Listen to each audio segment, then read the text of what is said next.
Por favor. Solo dos tazas. Traer el dinero el viernes. Señor Ernesto. Dado crédito dos veces este mes. Lo sé. Lo sé. Mi hijo me envía dinero el quince. Solo necesito. No más crédito. Yo también tengo un negocio. Lo que Ernesto no sabía. Allí parado bajo la luz fluorescente una tienda de comestibles en la calle Mission.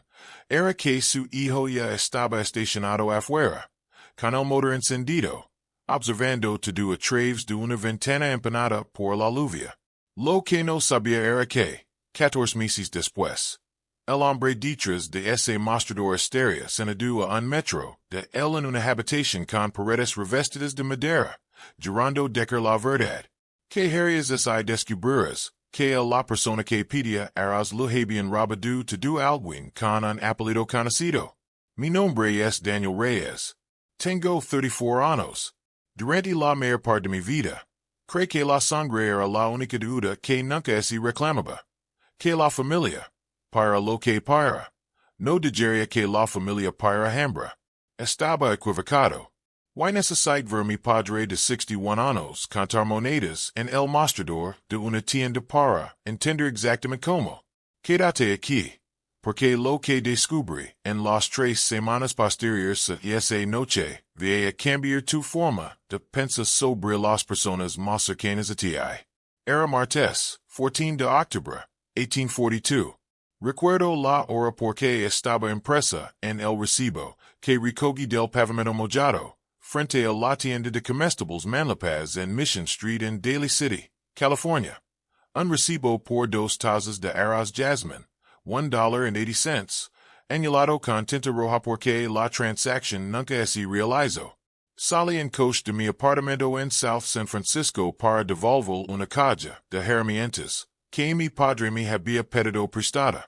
Todavía hacía pequeños trabajos de carpintería los fines de semana, arreglando armarios para los vecinos de Callan Boulevard por 20 o $30 cada uno, solo en efectivo. Se suponía que no debía ver nada. Debía entregar la caja de herramientas. Tal vez quedarme a tomar un café, y volver. En cambio, aparca al otro lado de la calle, junto a una lavandería con un letrero parpadeante que decía abierto 24 horas con la arquemada. Y six a mi padre.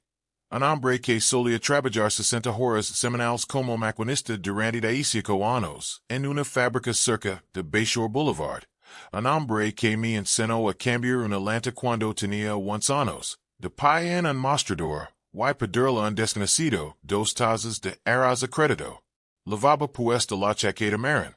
La misma que tenía desde antes de que mi madre falleciera, remendada en el codo izquierdo, con un cuadrado de tela vaquera desigual que ella misma había cosido. Mi falla en la chaqueta antes que en cualquier otra cosa, porque era el tipo de detalle que no encajaba. Mi padre tenía una casa. Mi padre tenía una pensión.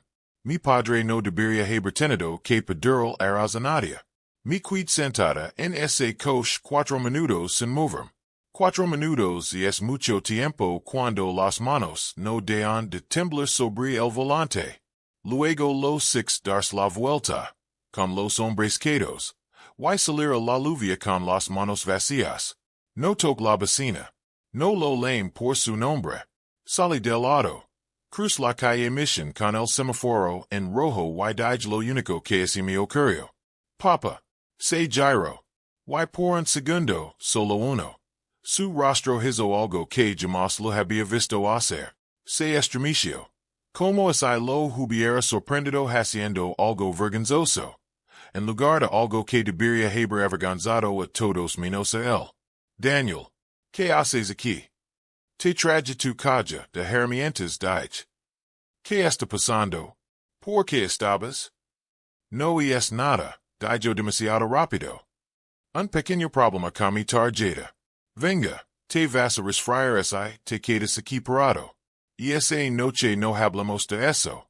Preparo café instantáneo en su pequeña cocina de Southgate Avenue, con la misma taza azul descanchada que había usado durante 15 años sobre la mesa. Y hablo del tiempo. de una gotera en el tejado de su vecino. De cualquier cosa menos del hecho de que yo acababa de verlo ser recazado en un supermercado por menos de $2. Nota de psicología.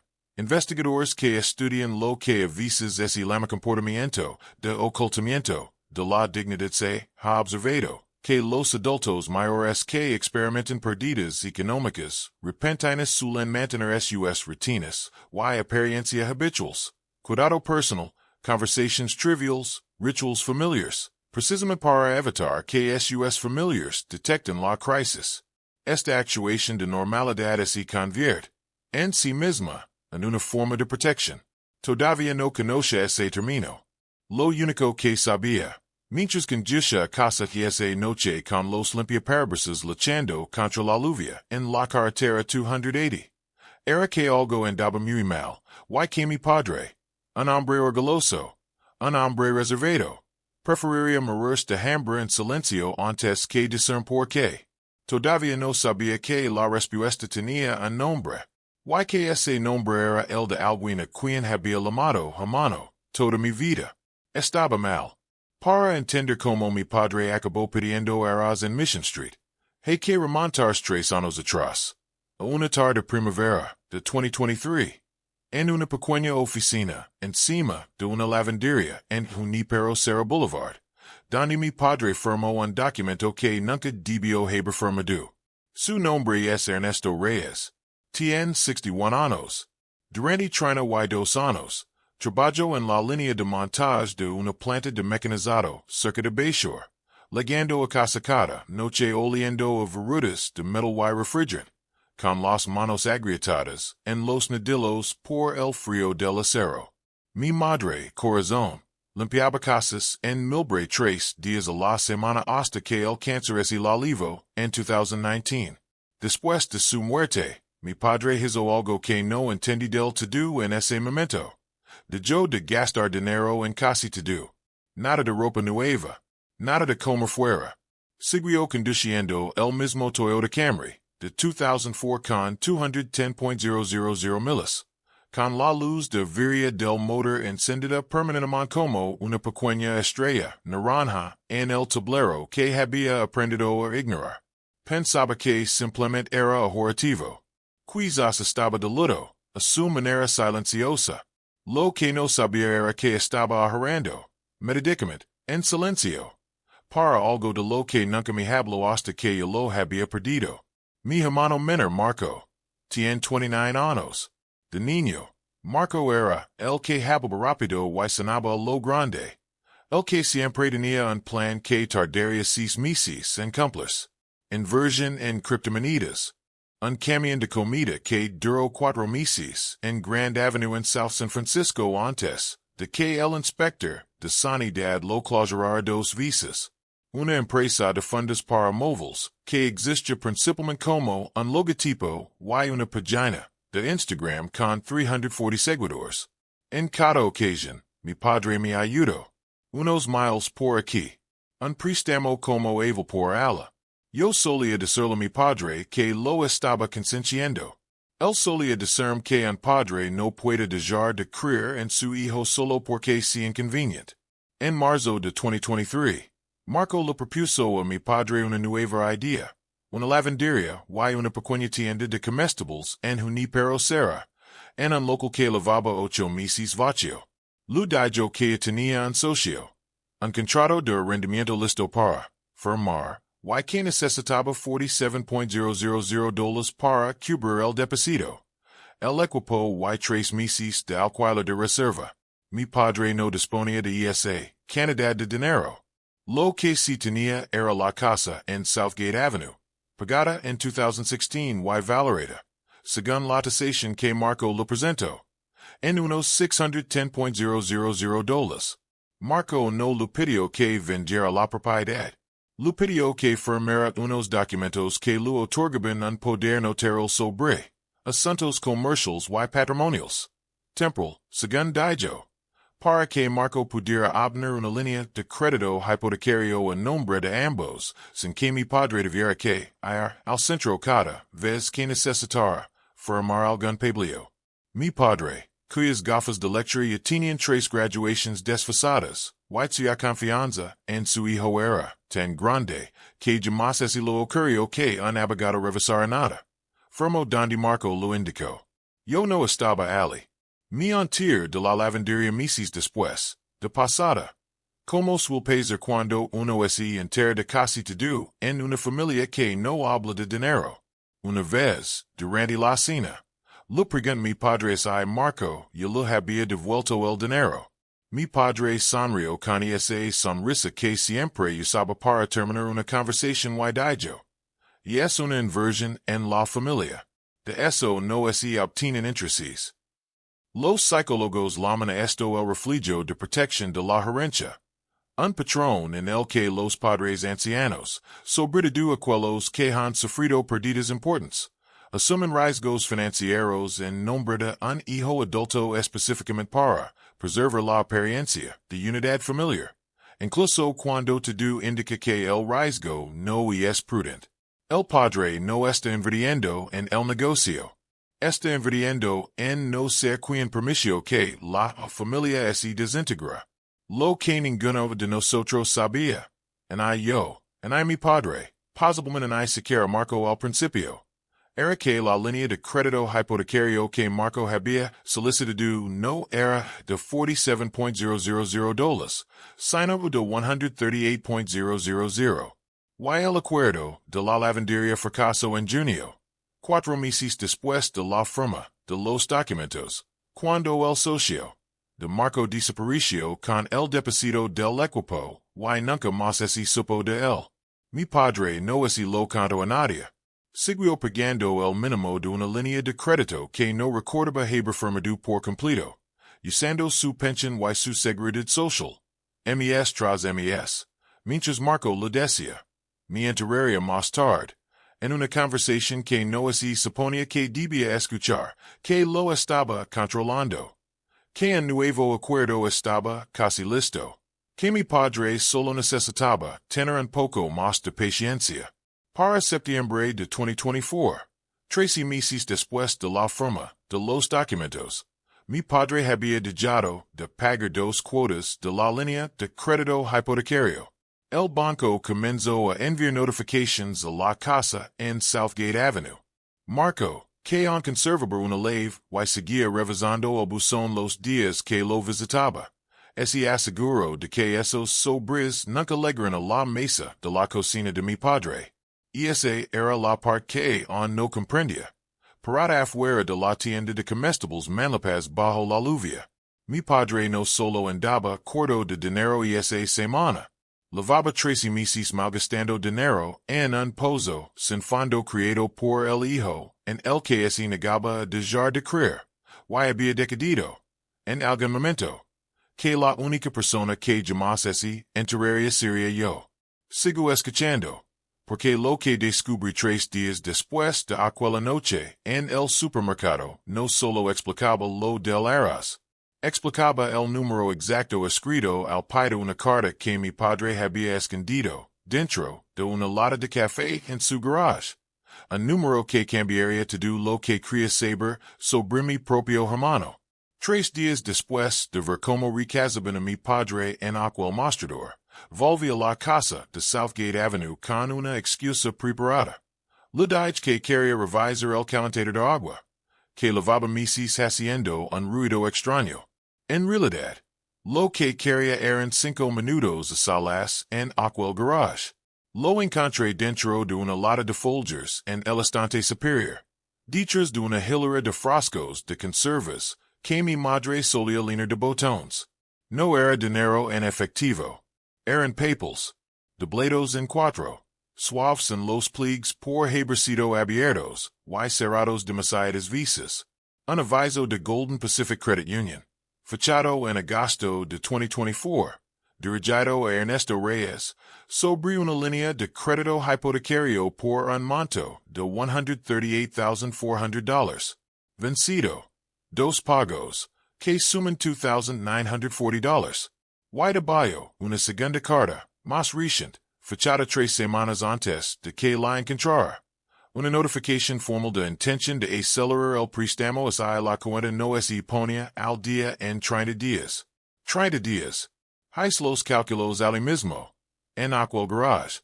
Con el suelo cubierto, de seren y la vieja bicicleta de mi padre apoyada contra la pared.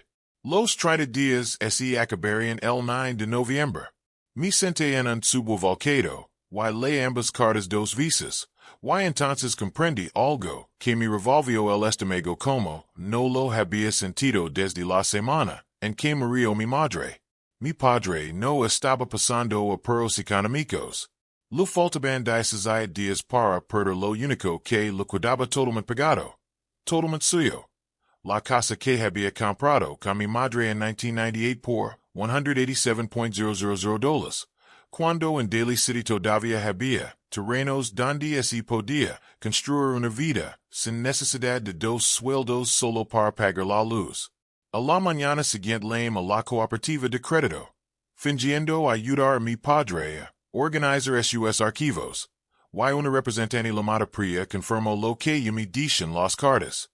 La cuenta se había abierto con dos firmantes, Ernesto Reyes y Marco Reyes, y la mayoría de los retiros de la línea de crédito, según ella, se habían realizado mediante transferencias a una cuenta que terminaba en 4471, que no era la cuenta corriente de mi padre. Y esa noche no dormí. Me senté a la mesa de la cocina en South San Francisco con la computadora portátil abierta, revisando 3 años del historial de Venmo de mi padre, que me había mostrado hace meses, pensando que era gracioso, que finalmente hubiera aprendido a usarlo. Entre enero de 2023 y septiembre de 2024, con unas transferencias de mi padre a Marco, que oscilaban entre $200 y $4,000, siempre adecuadas con algo pequeño y olvidable. Gasolina. Para los niños. Solo hasta el viernes. Total. $19,600. Eso fue además del límite capital. Nota psicológica. Lo que mi padre hacía tiene un nombre entre las personas que estudian el abuso financiero familiar. Agotamiento autorizado describe situations en las que un padre sigue autorizando transferencias financieras un hijo adulto mucho después de que este haya sufrido algún daño, no por confusión, sino porque reconocer ese patrón implicaría admitir que la necesidad del hijo es insaciable. Y esa admisión le resulta al padre como una admisión de fracaso como progenitor. Mi padre no ignoraba lo que Marco hacía. Se estaba protegiendo de las consecuencias de dejar de hacerlo. Un jueves, en un Pete's Coffee del Camino Real, confronta Marco porque quería testigos desconocidos que lo obligaran a bajar la voz. Desliza el historial de transactions impresos sobre la mesa. Lo miró durante 4 segundos. Los conté. Antes de devolvérmelo. No conoces la situación completa, Daniel. Entonces cuéntame toda la situación. Dime por qué papá está en un supermercado pidiendo $2 de arroz a crédito mientras tú conduces una Tahoe alquilada. No respondió a eso. En cambio, dijo algo sobre cómo yo siempre había buscado razones para convertirlo en el villano. Como no entendía lo que era, intenta construir algo, en lugar de ir a lo seguro, como había hecho toda mi vida. Recuerdo haber pensado, al verlo decirlo con total convicción, que así lo creía. Eso era casi peor que si hubiera estado mintiendo. Aquí es donde necesito que reflexionen sobre algo por un segundo. Porque creo que muchos de ustedes que me escuchan tienen alguna versión de esto en su propia familia. Escribe one en los comentarios si crees que Daniel debería haber contado directamente a su padre todo lo que encontró ese día en Pete's Coffee. Escribe tú si crees que hizo bien en seguir investigando primero para reunir pruebas suficientes para que Marco no pudiera salir del apuro. Porque lo que decidí hacer a continuación. YSI fue la decisión correcta. Y es algo en lo que todavía pienso. Decidí no contárselo todavía a mi padre. No porque no confiara en que me creera, sino porque me adoraba que si lo decía demasiado pronto. Simperibas los suficientemente solidas como para resistir los comentarios de Marco. Mi padre haría lo que siempre había hecho. Perdonarlo, asimilarlo, proteger el apellido familiar a costa de la casa en la que él y mi madre habían construido toda su vida. Así que seguí investigando. Y 4 días después, encontré algo en el trastero de Marco. El de la calle Bepler del que creía que ninguno de nosotros tenía leve, que transformó una simple decepción familiar en algo que un abogado calificaría más tarde, con mucho cuidado, como un delito grave. Dice aquí, porque lo que había dentro de esa unidad es la razón por la que esta historia termina en un tribunal. El trastero estaba en la calle Bepler, unidad 214. Un espacio de 3 by 3 metros que Marco había alquilado bajo un nombre comercial, Reyes Ventures LLC, del que nunca había oído hablar hasta que encontré los papeles doblados dentro de una vieja mochila en casa de mi padre. Todavía conservaba una leve de hace años, de cuando Marco me pidió ayuda para mudar unos muebles, y nunca me la pidió de vuelta. Me dije a mí mismo que solo había a echar un vistazo. Me dije muchas cosas y esa semana. Dentro no había lavadoras. En ni siquiera máquinas de supermercado. Lo que sí había. 4 cajas de aparatos electrónicos sin abrir. Teléfonos. Todavía en su embalaje original. Y una carpeta con recibos que mostraban transferencias por valor de $31.000 de Reyes Ventures LLC a una mujer llamada Priya de la Cruz Whitfield. No era la misma Priya de la cooperativa de crédito, sino una mujer completamente distinta, cuyo nombre reconoce porque Marco nos la había presentado 8 meses antes como su asesor de negocios. Ella no era consultora, según un documento judicial civil que encontré más tarde, fechado el año anterior en el condado de San Mateo. Ella era demandante en una demanda en caso contra 3 hombres distintos por lo que el documento denominaba solicitud de inversión con pago por adelantado. Una forma legal de describir alguien que convence a la gente para que financia oportunidades de negocio falsas y desaparece con el capital inicial antes de que algo se materialice. Marco no solo fue descuidado con el dinero de nuestro padre, lo había entregado $31.000 directamente a alguien con un historial documentado de llevar a cabo exactamente este tipo de estafa. O bien no sabía quién era. Esta es la posibilidad que me mantuvo despierto a las 3 de la madrugada del 28 de octubre. Sabía perfectamente quién era, porque él mismo estaba llevando a cabo una versión del mismo esquema, utilizando a nuestro padre como fuente de financiación y a nosotros, su familia, como garantía de credibilidad. Nota psicológica. Existe un término que algunos clínicos utilizan para este tipo de dinámica, de explotación, de proxy describe a una persona que carece de la credibilidad o el capital para llevar a cabo un plan de forma independiente, por lo que utiliza la reputación, los ahorros o la forma de un familiar de confianza como vehículo, blanqueando así la estafa a través de un fideicomiso heredado.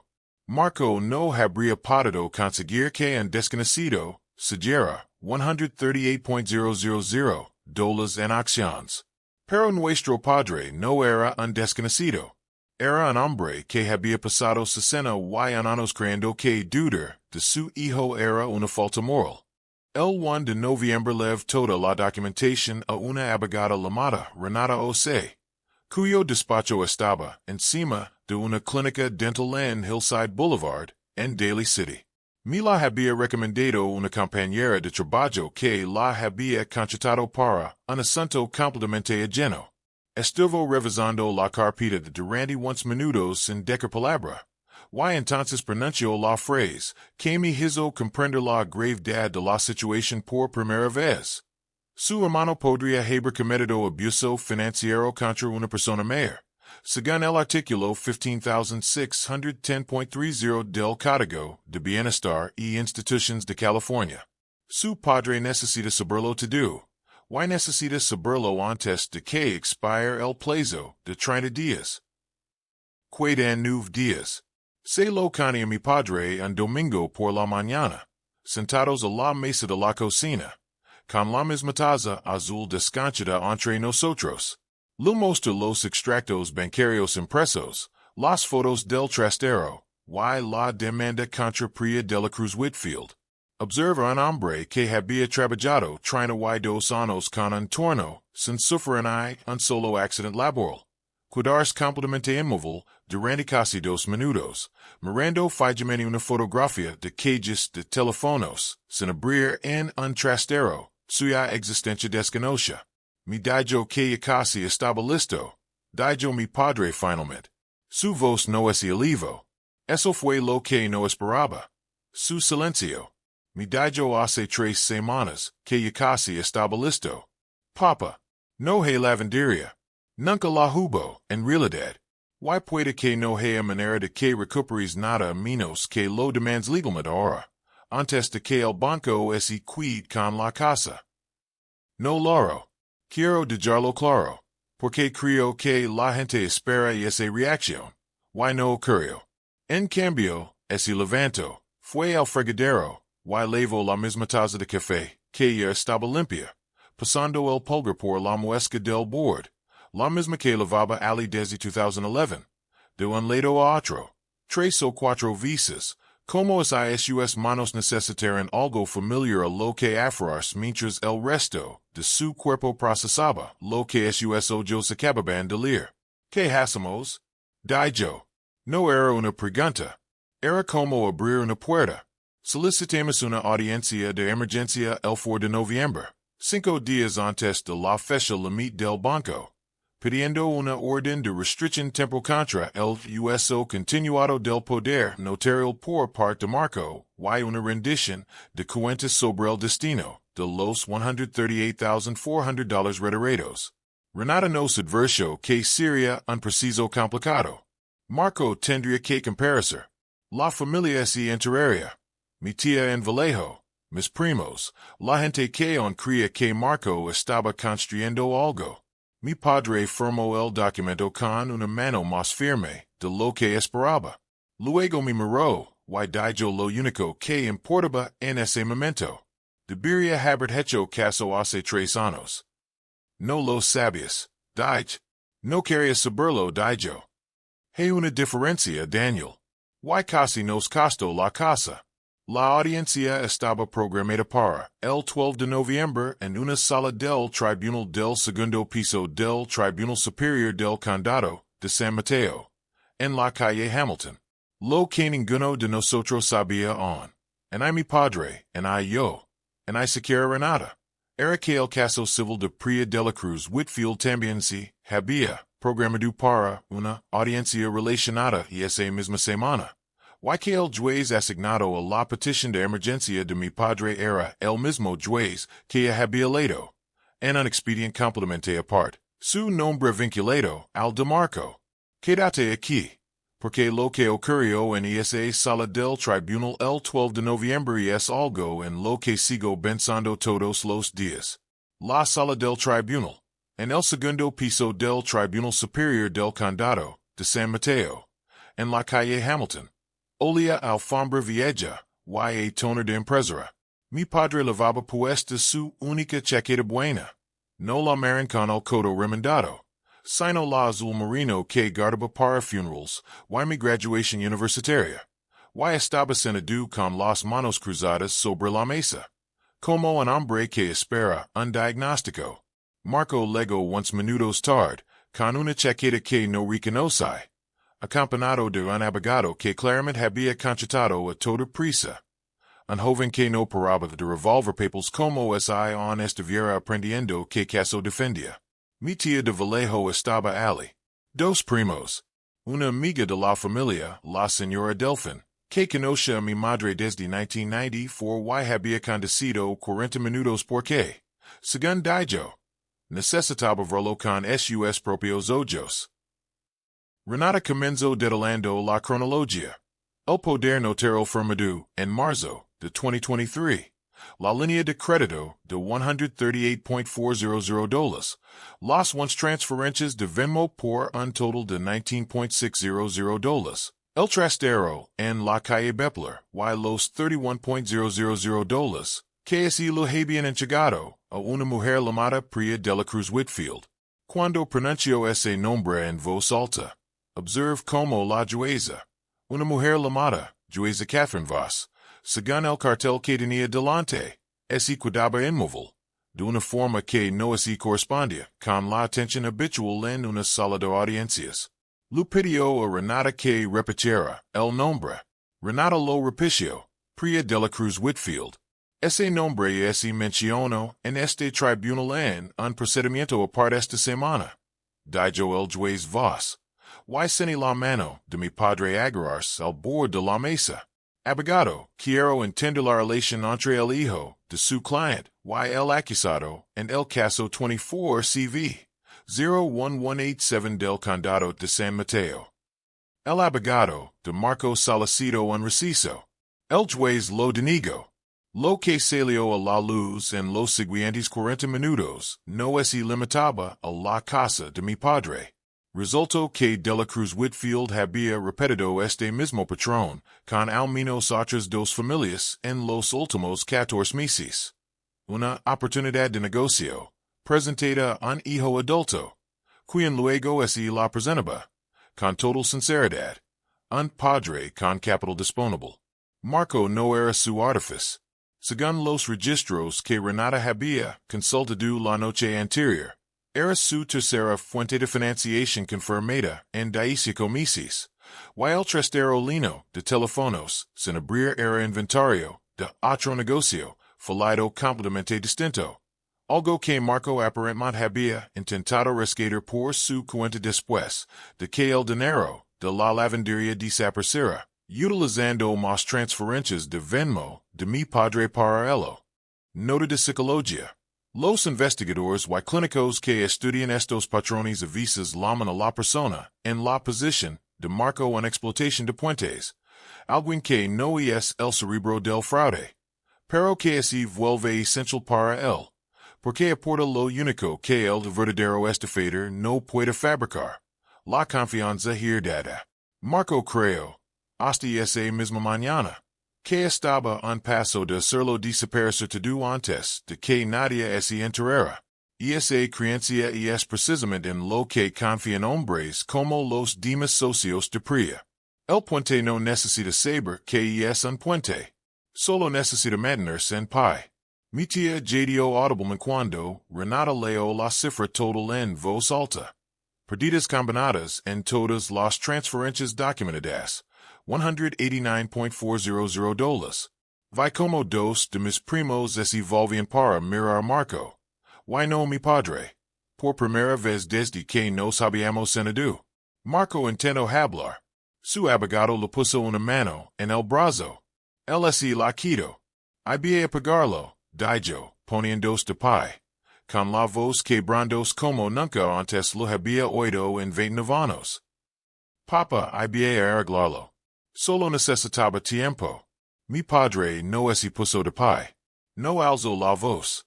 Miró a su hijo al otro lado de la sala del tribunal, que se había quedado completamente en silencio salvo por el zumbido de las luces fluorescentes del techo. Y pronunció la frase que, más que ninguna otra en todo este calvario, creo que recordaré el resto de mi vida. Estaba a 3 días de perder la casa que tu madre y yo compramos antes de que nacieras. Lo pedía un desconocido que confiara en mí a cambio de $2 de arroz. Y tú necesitabas tiempo. La jueza Voss concedió la orden de restricción temporal en su totalidad. Revocación inmediata del poder notarial de Marco. Congelación de cualquier retiro adicional de la línea de crédito. Y remisión del caso a la Fiscalía del Condado de San Mateo para su revisión, conforme a las leyes de abuso financiero a personas mayores, dada la magnitud y el patrón de ocultamiento. Además, en un detalle que Renata nos comentó posteriormente que era inusual, ordeno que el caso de Marco se vincular formalmente al preciso en caso de la Cruz Whitfield, y que los fondos aparentemente habían movido por el mismo canal. Marco no nos miró al salir. Paso junto a mi tía sin decir palabra. Paso junto a mí como si fuera una extraña que lo abría una puerta. La última imagen que tengo de esa habitación es la de mi padre. Todavía sentado. Todavía agarrado al borde de la mesa. Viendo como la espalda de su hijo desaparecía tras las puertas dobles. Y en ese momento no pude discernir si lo que se reflejaba en su rostro era alivio o algo más parecido al duelo. Sigan escuchando, porque la parte más tranquila de toda esta historia no ocurrió en ese juzgado. Ocurrió 4 días después, en la mesa de una cocina en Southgate Avenue, hablando de una taza con el borde desganchado. 4 días después de la audiencia, volví en coche a la casa de Southgate Avenue en jueves por la noche. Una de esas noches gris de noviembre en las que la niebla baja sobre Daly City, y posa sobre los tejados hasta casi las 10.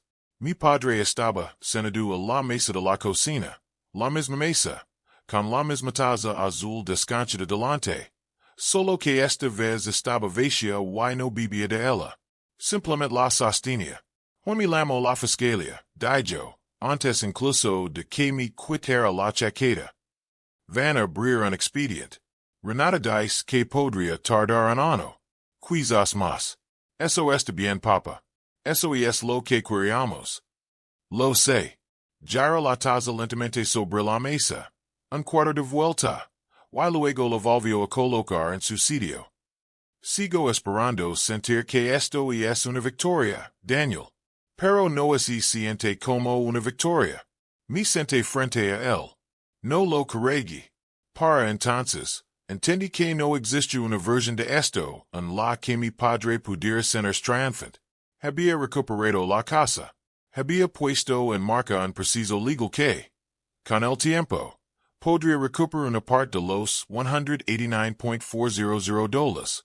Lo que no había recuperado, y jamás recuperaría, era un marco en quien pudiera confiar sentado a la mesa de la cocina, sin preguntarse que se estaba calando. Me llamo dijo mi padre. Desde un número que no reconocí. No se disculpó. Me preguntó si podía hablar con el fiscal, pidió que fuera indulgente. ¿Qué dijiste? Le dije que lo amaba. Y le dije que no había hacer esa llamada.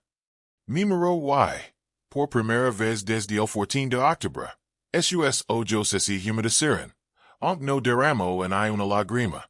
Ambas cosas son ciertas a la vez, Daniel. No sé cómo explicárselo a alguien que no lo haya vivido. Nos quedamos allí sentados en un rato en silencio, con la niebla pegada a la ventana de la cocina, y el calefactor encendido en las paredes de una casa que, por ahora, seguía siendo suya. Vi en la encimera una pequeña bolsa de papel de la tienda de comestibles Manlapaz, 2 tazas de arroz jasmine, pagadas por completo, con el recibo grapado en la parte superior. Había vuelto, no porque lo necesitara, porque, me dijo después, necesitaba entrar allí como un hombre que podía pagar, no como un hombre que pedía. 14 meses después, un domingo por la tarde de enero, fui en coche Southgate Avenue, y encontré a mi padre en el patio trasero, arrodillado en la tierra junto a una hilera de tomateras que había plantado esa primavera, algo que mi madre solía cultivar, algo que él había dejado que el jardín se llenara de maleza durante años después de su muerte. La casa tenía una capa de pintura fresca en los marcos, pegada, según mi canto, con el primer pago parcial de la indemnización que había legado gracias al preciso de conciliación de la fiscalía. $14.000, una fracción de lo que se debía, pero dinero real, transferido a una cuenta que esta vez solo tenía su nombre. La taza azul con el borde desganchado estaba sobre la barandilla del Porsche, medio línea de café, que se enfriaba al sol, justo donde él siempre la dejaba cuando trabajaba afuera. He aprendido que algunas cosas no necesitan ser reemplazadas. Simplemente necesitan seguir significando lo que siempre han significado. Marco no estaba allí. Había legado a un acuerdo con la fiscalía 8 meses antes. Restitución. Libertad conditional y prohibición de contacto con mi padre durante 15 meses. A menos que él la iniciara.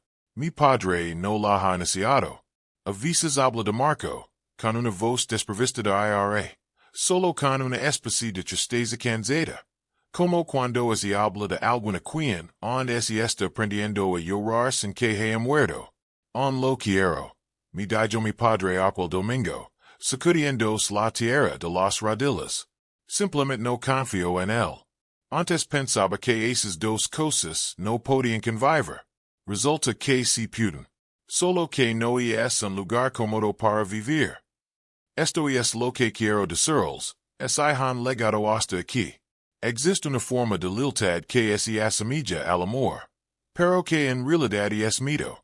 Mito a lo que significa para ti, que la persona, a la que creaste, en la que confiaste o a la que amaste, resulta ser capaz de quitarte todo, while amarlo ayuda. Mi padre pasó 13 meses eligiendo ese mito en lugar de la verdad. Y casi le cuesta la casa, que él, y mi madre construyeron con sus propias manos. No lo digo para culparlo. Lo digo porque creo que muchos de ustedes que me escuchan tienen a alguien en su vida ahora mismo que está perdiendo silenciosamente dinero, dignidad o paz en una relación que tienen demasiado miedo de analizar detenidamente. Así que aquí está su tarea. Y lo digo literalmente, no como una metáfora. Esta semana, sientes con ese padre, madre, abuelo o persona vulnerable de su entorno que alguna vez haya añadido el nombre de alguien a una cuenta, escritura, poder notario o línea de crédito. Y pedale que le muestre la documentación completa. No en resumen, el documento en sí. Lea cada página. Si no entiende alguna cláusula, secuela una foto, y envíala un abogado para una consulta gratuita antes de que termine la semana. Hágalo esta semana. No cuando algo le parezca mal. Antes. Este relato se basa en experiencias humanas reales y en la verdad emocional. Se han cambiado nombres, lugares y detalles identificativos. Se utilizarán herramientas de IA únicamente para refinar el lenguaje y el ritmo narrativo, nada más. Gracias por escuchar.